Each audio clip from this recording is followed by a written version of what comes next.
Well, for me, adopting and rescuing is saving a life. And the reason that I chose to rescue, especially from a shelter, is because we all know the shelters are, come here, Wookie man. Come here, Wookie man. Come here. Come right here. Right there. Come. The shelters are overcrowded, and it's really sad about the situation, that they're going through, not just here in California and Los Angeles, but everywhere, nationally, globally. A lot of times I think that shelters have a bad reputation and they're branded in not such a positive light, which is really unfortunate. They are perceived to have dogs that are damaged goods, so to speak, or sick, just not good pets for their kids or their families or for themselves. And that couldn't be further from the truth, really. I think it's important to really think about your lifestyle and how much energy you have, how much time you have to devote to exercise and whatnot. And then try and find a dog that matches with your energy level. And just be honest about that, If you're not gonna jog 5 miles every day, then look for a dog that's gonna be happy lounging around on the couch with you. Puppies can be a lot of work, so it's important to be prepared for that. And there's a lot of older dogs that are there in need of homes that make wonderful pets that are already calm and mostly trained. This is Lammy. He's a male miniature poodle. I adopted him from the Baldwin Park shelter December 22nd, 2009. My mom actually rescued Wookie from the East Valley Animal Shelter. And I went and picked him up from the hospital because I was at work. So she went and actually, signed the paperwork, did the deed. Boy, Stephanie, do I have a little gremlin for you. And Monkey, I went on my birthday, which was just a couple weeks ago. I went on my birthday and, I woke up that morning and I just thought, today would be an even better day, and the biggest gift for me would be to go to a shelter and rescue and save a dog from a shelter. We looked through all the shelters for medium-sized dogs, and we found her picture. Well, and a couple other dogs' pictures. Yes. Because, Carlin was like, I love border collie type dogs. And I'm like, but we could get a pit bull. And he's like, well, let's look around. And the dog that Ivan that we had before was more a pointy sort of shepherd dog. And he was really pretty. And I just liked his personality. He seemed really smart. And then we saw her picture, and I was like, look, she's so neat.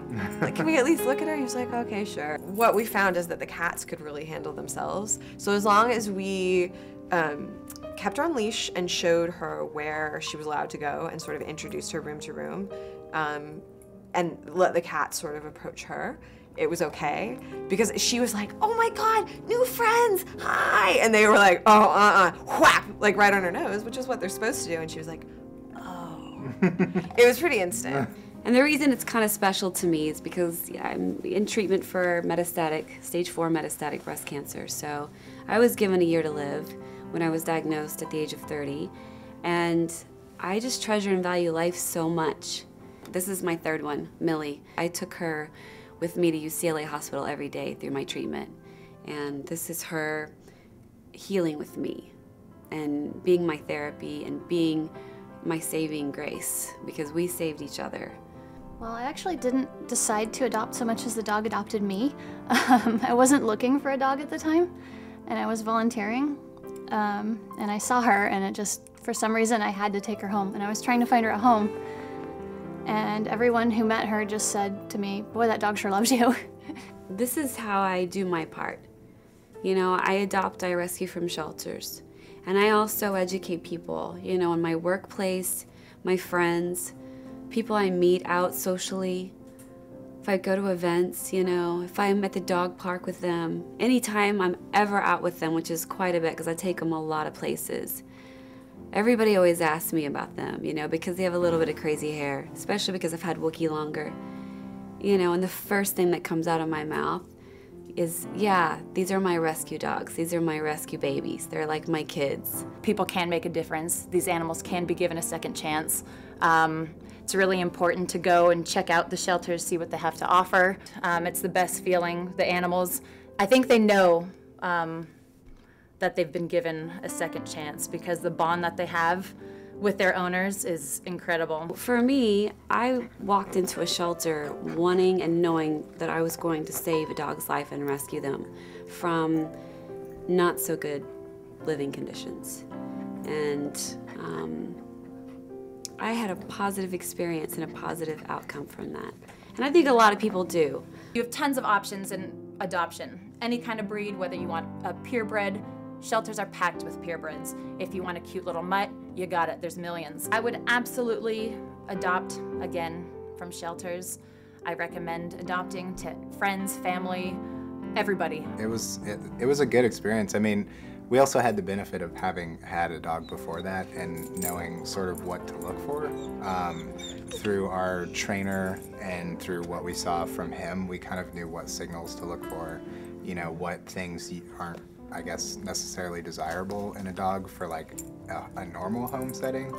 So it was, you know, we had the benefit of that knowledge. So I would say if you can figure out what's you know, good signs to look for, you don't necessarily have to get a puppy to find those signs either. But yeah, it was a really good, simple experience, I guess, and we ended up with a good dog. So I would definitely adopt from a shelter again. I had a great experience with it. I think that, you know, if everybody could just focus on rescuing a dog from a shelter and saving a dog's life out of a shelter instead of worrying about getting a puppy all the time, especially for their kids, you know, and save a senior for change and save one that's disabled or injured and rehabilitate them and learn the many lessons that you can learn from a situation like that. It's not about what you can teach your dog as your pet. Sometimes it's about what they can teach you. And I think if more of the general public was educated on that, starting from when, you know, people are kids, then when they grow up, they'll learn more about how to take better care of their dogs, you know, and love them and nurture them and care for them.